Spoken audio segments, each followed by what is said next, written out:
A trauma response comes from a traumatic experience. So it can be a series of experiences, or it can be one like big traumatic event. And the person experiences that event as overwhelming their capacity to regulate their own fear state. So I often think about trauma in terms of fear. So if we think, maybe you are walking along the road and you go to cross the road and you're narrowly missed by a car, and all of your fear instincts go up. So everything you've just described, you'll go into a safety mode. You're not thinking clearly or rationally.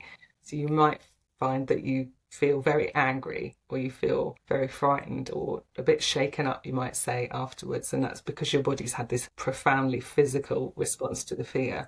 But you'll regulate. It might take the rest of the day, but you'll probably tell a bunch of people, tell the story over and over again.